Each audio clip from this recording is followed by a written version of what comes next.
Hello అండి, అందరికీ నమస్తే. ఈరోజు వీడియో బ్రెడ్ శాండ్విచ్. ఈ బ్రెడ్ శాండ్విచ్ని మనం ఉదయం టిఫిన్కి తీసుకోవచ్చు, అలాగే స్నాక్ ఐటమ్గా కూడా ఈవినింగ్ టైం తీసుకోవచ్చు.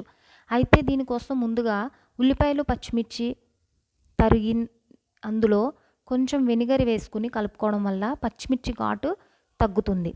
ఇలా పక్కన పెట్టుకుని అందులో టమాటాలు కూడా కలుపుకోవాలి, టమాటా తరుగు. ఆ తర్వాత కడాయి పెట్టి అందులో 2 స్పూన్ల ఆయిల్ వేసి కొంచెం జీలకర్ర వేసి వేయించాలి. ఇలా వేగుతుండగా క్యాబేజీ అండ్ క్యారెట్ తురుము పావు కప్పు వేసుకుని అందులో బాగా వేయించాలి.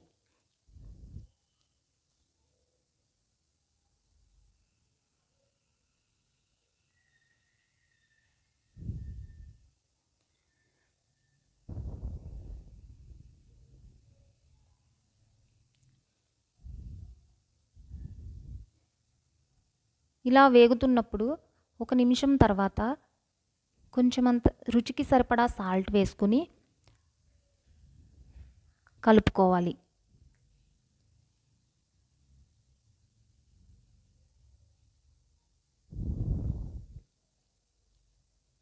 తర్వాత పావు స్పూన్ కారం, తర్వాత పావు స్పూన్ మిరియాల పొడి వేసుకుని బాగా కలపాలి.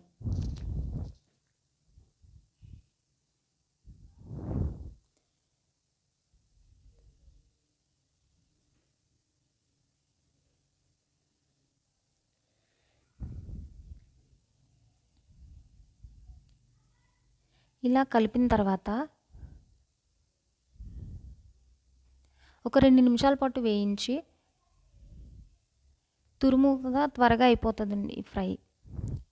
అయిపోయిన తర్వాత బౌల్లోకి తీసుకుని ఇలా ముందుగా మనం ఉల్లిపాయ, టమాటా, పచ్చిమిర్చి మిక్సర్ ఉంది కదండి, ఇందులో వేసి బాగా కలపాలి. ఈ 4ని బాగా కలిపిన తర్వాత మనం ఆల్రెడీ బ్రెడ్ స్లైసెస్ పెట్టుకున్నాం కదా రెడీగా, వాటి మీద ఈ మిక్చర్ని పరచాలి.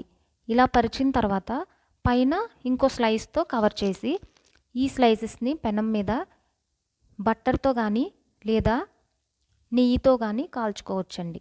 జాగ్రత్తగా దాని మీద కొంచెం ఇలా ఒత్తితే గరిటెతో బయటికి పోకుండా ఉంటుంది. ఇలా 2 వైపులా కాల్చిన తర్వాత అంతేనండి, ఇలా మనం ట్రయాంగిల్ షేప్లో కట్ చేసుకుంటే ready. Thank you for watching.